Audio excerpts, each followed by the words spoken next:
오늘 본문의 주인공은 누구입니까? 네, 도마라는 12제자 중에 한 명이지요. 성경을 보면 이미지가 참 좋은 성경 인물들이 있습니다. 혹시 누군가가 기억나십니까?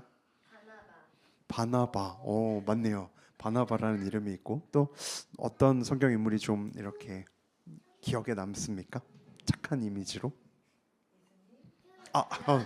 네. 지금 제가 원하는 대답은 하나도 나오지 않았습니다. 제가 신학을 이제 전공하면서 주변에 이렇게 성경 이름을 가진 인물들을 참 많이 만나게 되었습니다. 이 세상에 요한이들이 왜 그렇게 많은지, 김요한, 박요한, 무슨 아무튼 요한이가 그렇게 많고요. 바울이도 많습니다. 요셉이도 있었고요.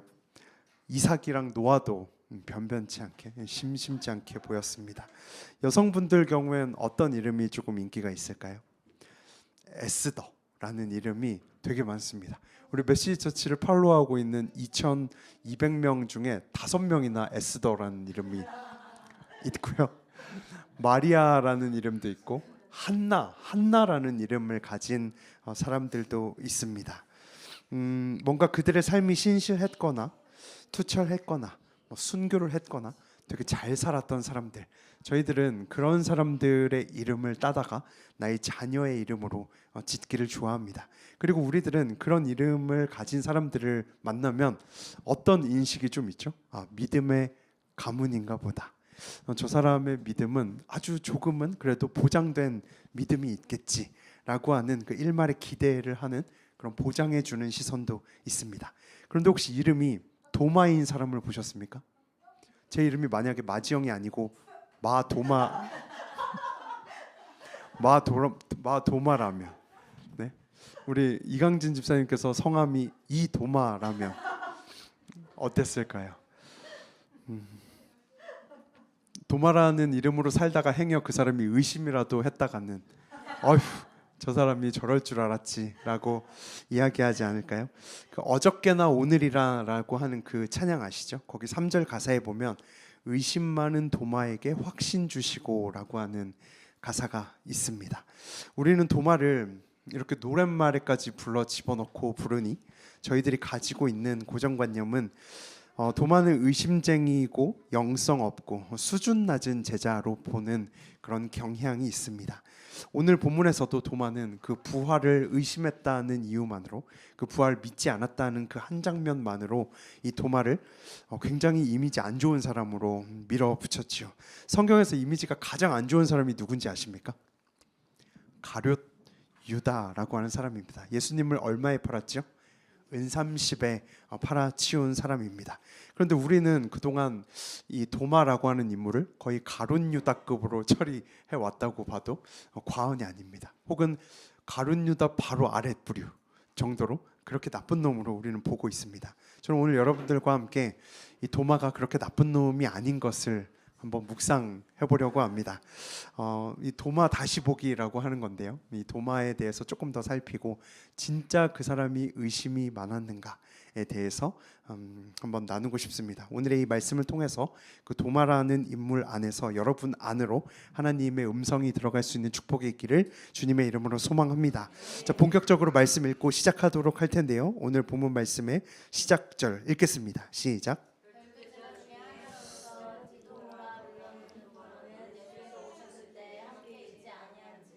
도마의 별명이 처음부터 의심 많은 도마였는가? 그렇지 않고 그에게는 다른 별명이 있었습니다. 어떤 별명입니까? 디두모라고 불리우는 도마였습니다. 처음부터 의심이 많았던 게 아니고 디두모라는 말이 있었습니다. 디두모는 쌍둥이라고 하는 뜻입니다. 우리가 쌍둥이들을 보면 쌍둥이네 하는 것처럼 이 도마에게도 누구인지는 모르겠지만 쌍둥이 형제가 한 명 더 있었던 것 같습니다. 혹시 도마의 직업 아십니까? 도마의 직업은 어부라고 하는 이야기가 거의 장악하고 있습니다. 그런데 여러분들 도마의 직업이 어부인 거 아셨던 분 계십니까? 없죠? 지유 목사님 알고 계셨습니까? 저기 오늘 참으로 설교에 도움이 안 되는 발언들을 많이 해주고 계신데, 네, 저희들은 다 사실 도마가 어부인 것을 몰랐습니다. 맞습니까? 네, 저희들은 사실 몰랐습니다. 그런데 아무도 이 도마를 쌍둥이로 기억하거나 혹은 업으로 기억하는 사람들이 없다는 사실입니다.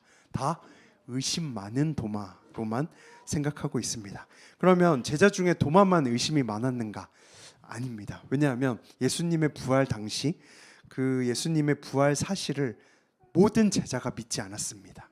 한 명도 예수님이 부활을 사실 믿지 않았습니다. 말씀으로 확인하려고 하는데요. 마태복음 말씀 읽겠습니다. 시작.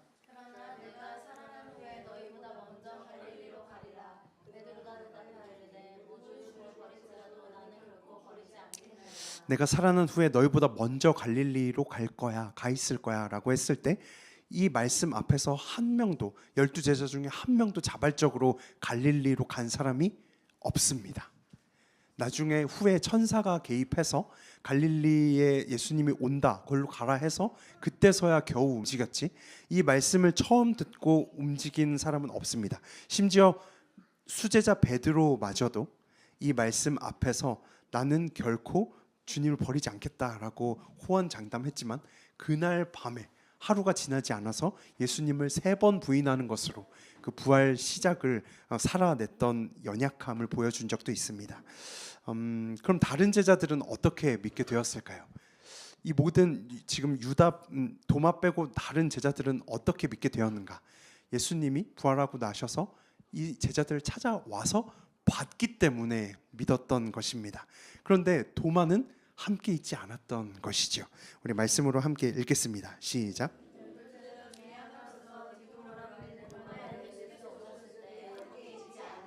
네. 본문까지의 내용은 예수님이 부활 후 제자들을 2번 찾아오셨습니다. 그 부활 당일에도 찾아오셨고 그 일주일 후에도 오셨습니다. 그런데 이 말씀에 함께 있지 아니한지라라고 하는 이 부분에서 저희가 오늘의 첫 번째 교훈을 발견할 수 있습니다. 도마는 사실 의심이 많았던 것이 아니고 있어야 할 자리에 없었던 것이 문제입니다. 한번 따라할까요? 우리는 현장을 사수하고 지켜야 합니다. 네. 의심은 못 믿어서 찾아오는 것이 아니고 제자리에 있지 않아서 생기는 것입니다. 예수님이 있으셨던 그 자리에 그 현장을 포착하지 못하고 사수하지 못했을 때 그 도마에게는 의심이라고 하는 것이 조금씩 자라났다는 것입니다. 잠언 말씀 같이 읽겠습니다. 시작.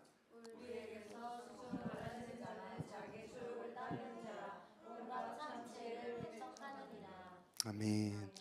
무리해서 스스로 이탈하는 것은 복이 없다라고 이야기하고 자기의 소욕을 따라가는 것이라고 이야기해주고 있습니다. 저희가 계속해서 광야에 대한 말씀을 지금 읽고 있는데 말씀으로 나누었던 그 엘리야 선지자도 사환을 혼자 두고 자기 혼자 광야로 들어가다가 그 사단이 났죠. 광야에서 돌베개를 베고 누워 자던 야곱도 혼자 주랭랑을 치다가 그 야단을 맞았습니다. 도마도 오늘 스스로 제자들의 무리에서 떨어져서 예수님이 한번 찾아오셨지만은 그 자리를 지키지 못한 그 부재의 오류를 범하게 되었습니다. 무리에게서 스스로 갈라지는 자, 자기가 하고 싶은 대로 하는 사람들, 이런 사람들이 나중에 확증 편향의 신앙으로 빠지기가 쉬운 것입니다. 내가 좋아하는 설교만 듣고 내가 좋아하는 컨텐츠만 고집하고 내가 보고 싶은 목사님만 보고 뭔가 내가 좋아하는 교회를 못 찾으면 계속해서 떠돌아 다니는 것, 이것이 지속되면 신앙의 확증 편향으로, 그러니까 내가 옳다고 생각하는 것만 끝까지 지지하고 그 외에 나머지는 어떤 이유를 붙여서라도 적으로 만들거나 부정해버리는 것, 이것이 확증 편향의 신앙인 것입니다. 그것은 건강한 신앙이 아닙니다. 건강한 신앙은 자기의 자리를 알고 그 자리를 지키고 그 현장을 사수하는 신앙인에게 있습니다. 예수님은 말씀하셨습니다. 예루살렘을 떠나지 말고 성령을 기다리라고 말씀하셨습니다. 그 이야기를 할 때 그 자리에 몇 명이 있었는지 아십니까? 성경으로 확인하려고 하는데요. 읽겠습니다. 시작.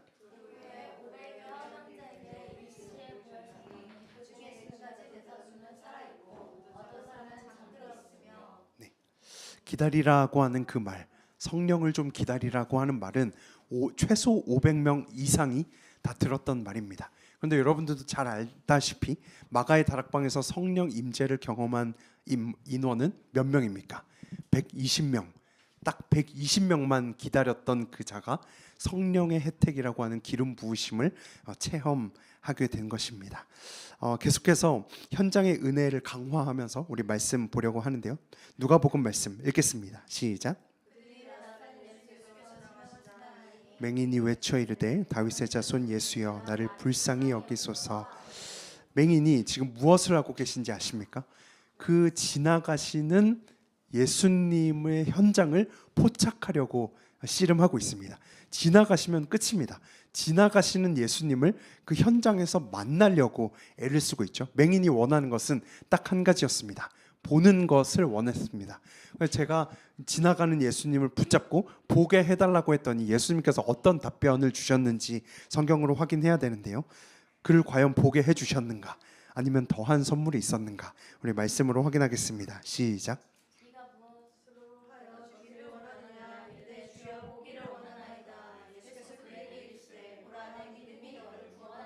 네, 보는 것과는 견줄 수 없는 더 어마무시한 은혜, 구원의 은혜를 부어주셨습니다. 누구에게요? 현장을 사수한 자에게, 지나가는 예수를 놓치지 않은 자에게 하나님의 선물이 주어졌습니다. 누가복음 19장에 보면 삭개오라고 하는 인물이 있죠. 우리 성경으로 읽을 텐데요. 시작.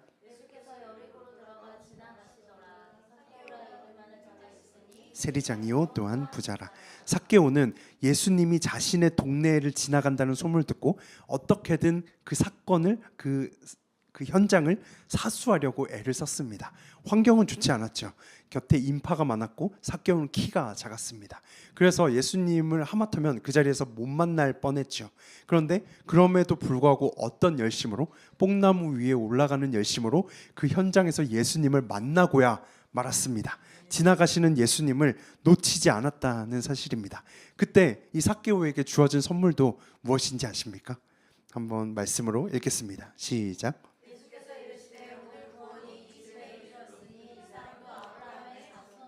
네. 아까 맹인도 그리고 지금 삭개오도 그 지나가시는 예수님을 놓치지 않았을 때 다 구원이라고 하는 선물을 받았습니다. 예수님을 붙잡기만 하면, 그의 바짓가랑이를 붙잡기만 하면, 그 현장을 포착할 수만 있다면 그에게 주어지는 선물이 반드시 있다는 것입니다. 사실 예수 그리스도라고 하는 것은 저희들의 일상을 매번 지나다니십니다. 월요일에도, 그리고 토요일까지, 그리고 주일에도, 지금 이 순간에도 예수님은 이 자리를 지나가신다는 사실을 믿으십니까? 그러면 우리들은 그 예수님을 불러 세울 수 있어야만 합니다. 오늘 이 자리가 예수를 만나는 자리가 될 수 있도록 예수님을 부르고 현장에서 그 예수님을 만날 수 있어야만 하는 것입니다. 제자리에 있을 때 우리는 그 은혜를, 현장의 은혜를 경험할 수 있는 것입니다. 우리가 헬스클럽에 가죠. 헬스클럽에 가면 꼭 좀 운동해야 되는 뚱뚱한 사람들은 없고 이미 몸 좋은 사람들이 와서 그 자리를 다 지키고 있습니다. 왜 좀 뭔가 양심에 찔리십니까? 지금 너무 맞는 말이어서. 도서관에 가보면 공부해야 되는 애는 거기 안 와 있고 이미 공부 잘하는 애들이 매일 성실하게 와서 거기서 공부를 그렇게 하는 거죠. 뭔가 말씀을 전할 때도 이분이 오늘 이 말씀을 좀 들었으면 좋겠다 싶은 그런 날이 있습니다. 근데 그런 사람은 꼭 안 오고 맨날 은혜 받는 그 사람이 그 자리에 성실하게 나와 있는 경우를 볼 때도 있습니다. 현장의 은혜라고 하는 것이 분명히 있는데 그것을 놓치는 사람들이 있다는 것입니다. 여러분들을 축복하겠습니다. 현장에서 여러분들 곁을 지나가시는, 오늘도 지나가시고 예배 가운데에서도 지나가시는 그 예수를 놓치지 않는 여러분들이 될 수 있기를 주님의 이름으로 소망합니다. 그 현장에서 만난 예수님께 결국 삭개오도 선물을 받았고 아까 맹인도 선물을 받았는데 이 모든 맥락을 가지고 오늘 본문의 26절도 읽도록 하겠습니다. 시작.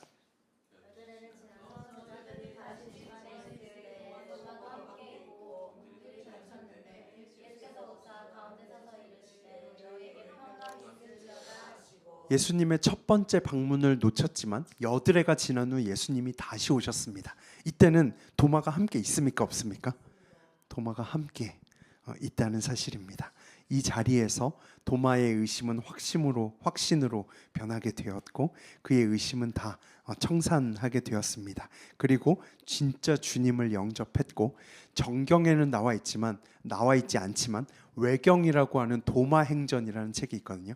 거기에 보면 도마의 결국 마지막 모습이 기록되어 있는데 도마는 죽는 날까지 순교를 했는데 죽는 날까지 다른 11 제자보다 제일 먼 곳으로 가서 선교를 하다가 무릎 꿇고 창에 찔려 죽었다라고 기록이 되어 있습니다. 인도까지 가서 인도의 어느 교회를 세웠고 그 교회는 지금도 성 토마스 기독교 공동체가 그곳에 현존한다고 이야기하고 있습니다. 도마의 영어 이름이 토마스거든요. 그러니까 그 토마스 공동체가 지금도 존재한다는 것이죠. 인도까지 가서 교회를 개척했던 도마의 마지막 모습을 저희들은 발견할 수 있게 되는 것입니다. 여러분이 도마와 같은 이 부재를 일삼는 오류를 범하지 마시고 예수 곁에만 존재하는 그 현장의 은혜를 항상 붙잡을 수 있기를 주님의 이름으로 축복합니다. 지금 이 시대에서 그 현장의 은혜라고 하는 것은 곧 예배의 자리이고 말씀을 가까이 하는 자리, 늘 기도하는 자리, 그 자리를 사수하는 것이 현장에 계신 예수님을 만나는 자리입니다. 이제 새로운 국면으로 들어가서 이 도마의 의심 사태를 본격적으로 들여다보려고 하는데요. 25절 말씀 읽겠습니다. 시작.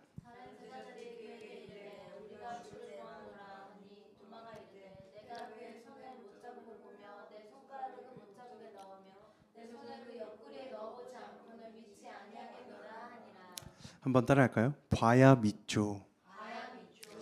봐야 믿죠라고 하는 말을 지금 저렇게 길게 하고 있는 것입니다. 봐야 믿지. 이것은 사실 수많은 세상 사람들이 개신교를 향해서 소리 지르는 내용입니다. 심지어 크리스천 중에도 내가 좀 봐야 믿겠다고 하는 사람들이 있습니다. 내가 만지고 믿겠다. 나는 보면 믿겠다. 하나님 계시다면 보여달라. 내가 보면 믿겠다. 라고 하는 사람들이 너무나도 많이 있습니다. 그런데 오늘 이 말씀을 자세히 쳐다보면 한번 질문을 드리겠습니다. 도마는 지금 복음을 거절하고 있는 것입니까? 아니면 믿고 싶어서 애를 쓰고 있는 것입니까? 거절하는 것과 그러니까 믿기 싫은 것과 믿겨지지 않는 것은 천지 차이의 모습입니다. 사실 도마는 오늘 믿고 싶어서 발버둥 쳤던 현실주의자로 이해해도 좋습니다. 우리는 믿음 없어 보이는 것들을 참 두려워하죠. 그래서 사람들과 뭔가 교제할 때, 우리 성도님들과 예를 들어서 교제할 때 뭔가 나의 믿음 없음이 탈로 날까봐 그냥 아멘 해버릴 때가 있습니다. 그냥 나의 모든 이런 믿음의 어리숙함, 나의 불확실한 이런 믿음을 뭔가 오픈하고 싶지 않아서 질문하지도 않고 그냥 덮어놓고 믿는다라고 얘기하죠. 덮어놓고 믿는 사람들도 있습니다. 하지만 도마는 달랐습니다. 도마는 모르면 질문하는 신앙인이었습니다. 옛날에 저희 신대원 동기 중에 수업 시간 마치면 항상 질문하는 전도사님이 계셨어요. 질문 있습니까? 이러면 이제 지용 목사님은 저 같은 경우에 빨리 쉬는 시간을 맞이하고 싶죠. 음료수도 한잔 하고 싶고 화장실도 가고 싶고 그런 시간을 기다렸는데 그 몇 분 안 됐거든요. 쉬는 시간이. 근데 질문 있습니까? 하면 맨 앞에 앉았던 어떤 전도사님이 매일마다 그렇게 질문을 했어요. 한 질문하면 한 5분씩 잡아먹거든요. 근데 또 두 번째 질문을 해서 10분씩 까먹고 막 이런 분이 계셨어요. 근데 나중에 그 분을 추후에 소식을 듣게 되었거든요. 되게 목회를 열심히 또 잘 하고 계신 목사님으로 성장해 있는 것을 제가 보면서 역시 질문하는 사람은 성장할 수 있다. 이렇게 이해하게 되었습니다. 의심은 사실 진심이 있어야만 하는 것입니다. 질문도 열심히 있는 사람이 질문하는 것입니다. 회의하는 용기라고 하는 책에서 믿음을 세 가지로 정리했는데요. 제가 앞에 첫째 하면 여러분들이 뒷구절을 읽어주십시오. 첫째, 둘째, 셋째. 네, 우리는 뭔가 의심하는 사람을 몰아붙이고 그냥 좀 믿으라고 좀 보채거나 혹은 심하면 뭐 시험에 들었다고 그냥 그렇게 평가해버리는 경우가 많은데, 이 책의 결론은 의심을 통과한 믿음이 가장 견고한 믿음이라고 인정해주고 있습니다. 뭔가 노력해서 답을 찾아내고 한층 더 성숙해지는 것입니다. 의심을 했다가 확신까지 간 사람은 더 단단하게 믿어버리는 것이죠. 부부 상담가들이 이제 부부 싸움을 하다가 이혼 상담 같은 거 하러 오는 그 상담가에게, 그 부부에게 꼭 하는 말이 있다고 합니다. 뭐라고 얘기하냐면, 싸우는 부부라면 희망이 있습니다라고 이야기했다는 것입니다. 왜냐하면 싸움은 이 관계에 대한 기대가 남아있다는 뜻으로 봐서, 정말 끝난 관계라면 말도 안 한대요. 싸울 생각도 없대요. 서로 건조해져서 너는 너의 삶, 남 나의 삶, 이렇게 살아간다는 것이죠. 정말 끝난 관계는 싸우지도 않습니다. 뭔가 진심이 있어야 의심도 하고, 열심이 있어야 뭔가 다시 한 번 더 일어날 생각도 해보는 것이죠. 한번 오늘의 제목 다시 읽겠습니다. 진심이 있어야 의심도 합니다. 그러면 도마는 진짜로 진심이 있었는가? 12제자 중에 한 명인데 당연히 진심이 있었겠죠. 성경에서 도마에 대한 이야기는 크게 3번이 나옵니다. 오늘 저희들이 한 번을 봤죠. 나머지 2번을 보면 도마의 진심을 알 수가 있습니다. 우리 말씀으로 읽을 텐데요. 읽겠습니다. 시작.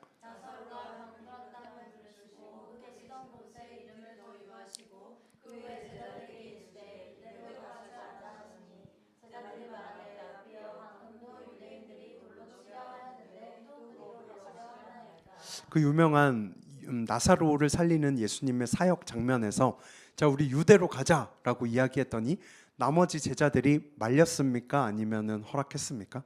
말렸습니다. 거기 가면 돌 날라와요라고 이야기하면서, 예전에도 돌이 날라왔지 않습니까? 거기 가면 위험합니다, 예수님, 이러면서 모든 제자가 그것을 다 반대했습니다. 근데 이때 딱 한 명만 가자고 이야기를 한 것이죠. 누굴까요? 어떻게 아셨죠? 한번 말씀으로 읽겠습니다. 시작.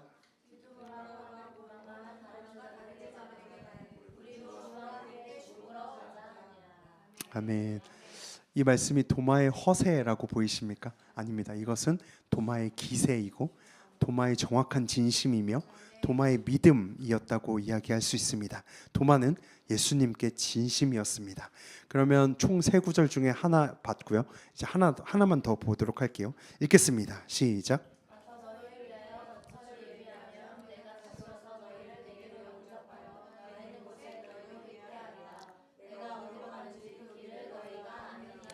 이 장면은 예수님이 지금 되게 멋있는 장면이거든요. 저기 가면 하나님의 집이 있는데 내가 저기를 예비할 거고 난 다녀올게. 너희는 내가 가는 길을 너희도 알고 있어. 이렇게 딱 이야기를 한 거죠. 그러면은 여기서 이제 눈치 있는 사람들은 아멘 하고 잘 가십시오 뭐 이렇게 인사를 했겠죠. 근데 여기서 한 명이 토를 달았습니다. 누가 토를 달았을까요? 도마라고 하는 인물이 이 말에다가 꼬리를 달았습니다. 읽겠습니다. 시작. 그 길을 어찌 알겠사옵나이까. 예수께서 이르시되 내가 곧 길이요 진리요 생명이니 나로 말미암지 않고는. 네. 질문하는 신앙인이었다는 거죠. 저기서 토를 단다는 건 사실 초치는 겁니다. 내가 멋있게 이제 저기 가서 예비하고 있을 거야. 너희는 기다려. 내가 어디 가는지 알지? 기다려 하는데 대체 어디를 가신다는 말입니까? 라고 질문했더니 우리가 성경에서 가장 멋있다고 생각하는 탑3에 드는 그 성경 구절이 도마의 입에서 출발해서 나오게 되었죠. 내가 곧 길이요 진리요 생명이니라 라고 하는 이 말은 도마가 질문하지 않았다면 성경에 기록되지 않았을 말씀입니다. 누군가 의심했고 진심으로 물었기에, 이해되지 않는 것을 캐물었기에 이렇게 유명한 진리가 지금 저희들에게 선물처럼 찾아오게 된 것입니다. 도마는 언제나 그가 향한 모든 근심의 방향이 예수님 때문이었습니다. 잘 믿고 싶어서 의심했고 근심했던 인물이었습니다. 도마는 회피 성향이 아니었고 문제를 마주 보려고 했던 사람이었습니다. 궁금한 내용을 밝혀내고야 마는 사람이었고 문제 앞에 다른 사람들은 거리길 그 문제도 한번 대면해 보려고 애를 썼던 인물이라고 하는 것입니다. 의심은 조금 위태로워 보일 수 있지만 더 큰 확신으로 가는 지름길인 것을 이 인물을 통해서 저희들은 알게 되는 것입니다. 도마가 잘한 것은 의심을 숨기지 않았던 그 정직함입니다. 그리고 질문하는 신앙인이었다는 사실입니다. 여러분들은 어떻습니까? 이 도마에다 대고 여러분들을 대입하니 어떻게 여러분들은 비교되십니까? 여러분들은 그동안 믿음을 숨기기에 급급한 신앙인은 아니었습니까? 뭔가 이해되지 않고 믿어지지 않는 그 순간에 덮어두고 믿으려고 했던 것은 없습니까? 도마는 분명히 좋은 점이 있던 진심인 제자였습니다. 진심이 있어야 의심도 할 수 있기 때문에 그렇습니다. 자, 그럼 이제 진짜 결론으로 들어가서 예수님께서 오늘 이 도마에게 최종적으로 어떻게 반응하시는지 그 일하심을 봐야만 하는데요.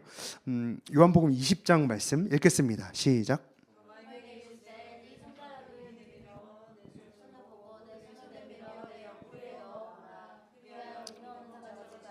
믿는 자가 되라. 도마가 대답하여 이르되 나의 주님이시오 나의 하나님이시니이다. 예수님의 부재일 때 도마는 이렇게 좀 공시랑 거렸죠. 나는 보지 않고 만지지 않고는 못 믿어라고 했던 그 얘기. 예수님 안 계셨을 때 했던 불평. 그런데 예수님이 지금 오셔서 그 일주일 전에 했던 불평 내용 그대로 가지고 와서 그 언어 그대로 눈높이에 딱 맞춰서 너 요 대목에서 의심했지? 자, 그대로 해봐라고 이야기하면서 그 자리에 존재하지 않으셨지만 도마의 모든 불평을 다 듣고 계셨습니다. 명화 사진 중에서 이 도마에 대한 유명한 명화가 하나 있는데요. 한번 보여드릴게요. 이쪽부터. 요 그림 다 보셨습니까? 네, 본 적 있으십니까? 300년 된 그림인데요. 1601년에 그려진 이 그림은 카라바조의 의심 많은 도마라고 하는 사진으로 그림으로 유명합니다. 이 그림을 보면 예수님의 상반신이 다 깨끗한데 딱 두 가지 상처만 있습니다. 바로 손의 못자국과 여기 창자국만 남아있고 나머지는 다 깨끗했다는 것이죠. 사실 예수님이 십자가에 못 박혀 돌아가실 때 그 채찍을 맞지 않으셨습니까? 지금처럼 이렇게 말 때리는 채찍과는 달리 예수님이 맞으셨던 채찍은 이 채찍 끝에 쇠붙이나 돌이 달려 있었습니다. 납덩이 같은 게 달려 있어서 예수님을 한번 채찍질 했을 때 그 쇠덩이가 예수님의 살점을 다 이렇게 뜯어냈다는 것이죠. 그래서 예수님의 온 몸은 사실 만신창이가 되어야만 맞습니다. 근데 부활하신 예수님께서 모든 몸의 상처가 깨끗하게 오시는 거죠. 근데 두 가지 상처만을 남겨두고 있습니다. 누구 때문에 이 두 개의 상처를 남겨두셨을까요? 저는 의심하는 도마 때문에 그 한 사람을 위해서 남겨둔 상처라고 묵상하게 되었습니다. 옛날에 이제 청년부 이렇게 사역하거나 중고등부 사역하다 보면 부활할 때 우리들은 언제의 모습으로 부활합니까? 이런 질문 받은 적이 있습니다. 여러분들도 한 번쯤은 다 궁금하셨죠? 내가 만약에 90세에 죽었는데 90세로 영원히 산다. 지팡이 이렇게 들고 이런 일이 가능합니까? 뭐 이렇게 질문하는 청년들도 있었고, 나는 되게 성형수술을 돈 많이 들여서 잘했는데 부활하면 원본으로 돌아갑니까? 막 이런 질문 있죠. 쌍꺼풀 다 풀리고 막 이렇게 돈도 많이 썼는데 어떡합니까? 약간 이런 친구, 그렇게 짓궂은 친구들도 있었죠. 제가 배운 바로는 그 시절은, 그때는 가장 온전하고 가장 강건하며 가장 아름답고 가장 힘 있는 모습으로, 리즈 시절의 모습으로 저희들은 부활한다고 알고 있습니다. 여러분들 믿습니까? 그런데 오늘 예수님이 두 가지의 상처를 지니고 오셨다는 것이 저희들에게 교훈이 되는 것입니다. 어떤 아이가 있었는데 아토피가 너무 심했대요. 이 아이가. 그래서 부모님이 이 아이를 치료해 보려고 백방으로 수소문해서 여러 가지 민간요법과 모든 절차들의 방법을 다 써봤는데 이 아이가 낫지 않았다고 합니다. 근데 이 아이가 어떻게 하면 나을 수 있을까 항상 고민했는데 이 아이의 몸에 열을 올려주면 나을 수 있다는 이야기를 들은 거예요. 그래서 이 아버지가 퇴근하고 매일 밤 찜질방에 가서 아이와 시간을 보냈답니다. 그 뜨거운 찜질방에 들어가서 1년여의 시간 넘도록 매일매일 아이들을 찜질방에 데려가서 그 뜨거운 곳에서 시간을 보냈습니다. 너무 힘들어서 이 남편이 머리 색깔이 다 백발이 되도록 그렇게 지쳤대요. 근데 1년 후에 이 아이가 치료가 되었다고 합니다. 자, 그럼 이 아이 입장에서 아버지의 백발은 어떤 의미겠습니까? 헌신의 의미이고 사랑의 상징이며 나를 위해 참아준 인내의 훈장으로 여길 수 있겠죠. 아버지 또한 집에 가서 거울을 봐서 내 흰 머리를 볼 때마다 어떤 생각을 할까요? 내가 아들을 위해서, 내가 사랑하는 사람을 위해서 이만큼 견뎌냈다라고 생각하는 훈장으로 생각할 수 있겠지요. 여러분들과 오늘은 사순절을 지나고 있는 지금 이 예수님이 남겨둔 상처에 대해서 잠시 묵상해 보려고 합니다. 예수님의 몸에 남겨둔 상처를 저희들은 어떻게 이해해야 하는가? 사실 예수님의 몸이라고 하는 것은 성경에서 다른 말로 교회라고 이야기할 수 있습니다. 교회는 다시 한 번 더 누구입니까? 우리를 지칭하는 것이죠. 성경으로 확인할 텐데요. 읽겠습니다. 시작.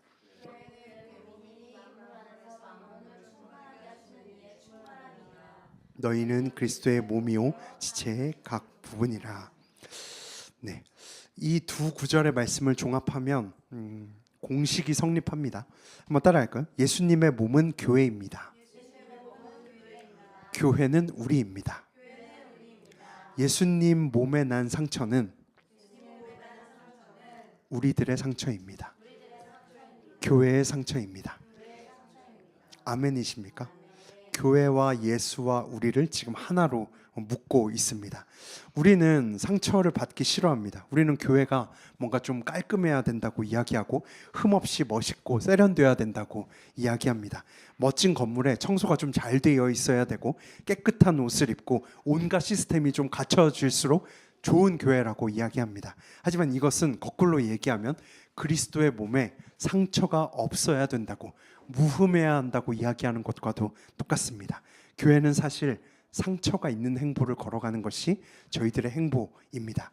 부활을 산다는 것은 손에 못자국이 생기는 것입니다.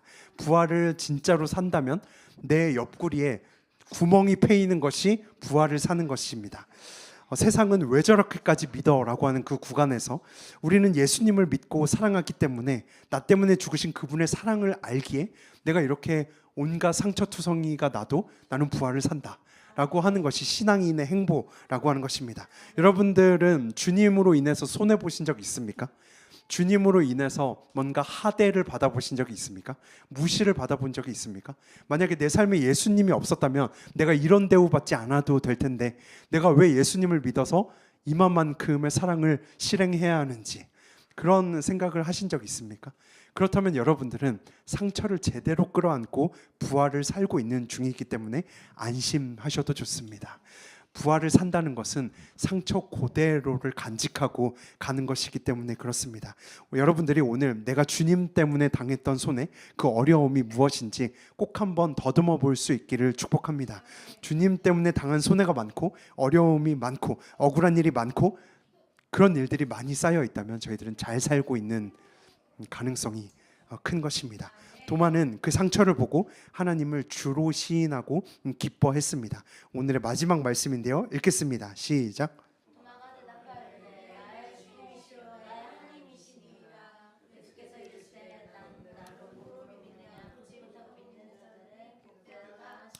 아멘. 진심이 의심이 되고 의심이 확신이 되어버린 장면입니다. 29절에는 보지 못하고 믿는 자들은 복되도다 이렇게 기록합니다. 사실 이 성경은 슬러시를 하나 쳐주면 좋습니다. 어디다가 슬러시를 치면 좋은지 여기다가 치면 좋습니다. 왜냐하면 이 세상에는 보고 믿는 자와 보지 않고 믿는 자 이렇게 두 부류가 있다는 것이죠. 나중에 우리가 하나님 앞에 섰는데 자 보고 믿은 사람들 이쪽으로 오세요. 자, 보지 않고 믿은 사람들은 이쪽으로 오세요. 저는 분명히 그렇게 확신합니다. 분명히 복된 존재가 더 있다고 기록하고 있기 때문에 그렇습니다. 자, 그러면 보지 못하고 믿는 자들은 복되도다. 이것은 지금 누구를 도전하고 있는 것일까요? 성경의 독자, 바로 지금 저희들을 향해서 도전하고 있는 것입니다. 성경의 많은 사람들은 예수님의 음성을 들었고 보았고 체험했습니다. 하지만 여러분들은 예수님을 봤습니까? 못 봤습니까? 못 봤습니다. 그런데 예수님이 오늘 여러분들을 도전하시는 거죠. 보지 않고 믿는 자는 더욱 복되다고 말입니다. 나중에 하나님 앞에서 저희들이 이쪽이 아니고 보지 않고 믿은 세대에 여러분들이 포함될 수 있기를, 메시지 처치 성도님들이 다 그쪽에서 포함되어서 그 보지 않고도 믿은 그 멋진 세대에 여러분들이 포함될 수 있기를 주님의 이름으로 소망합니다. 그래서 예수님께서 또 하나님께서 우리를 환대해 주시고 그 칭찬해 주실 때에 우리가 한 사람도 빠짐없이 그 환대에 참여할 수 있는 여러분들이 될 수 있기를 이 말씀 빌려 간절히 주님의 이름으로 축원합니다.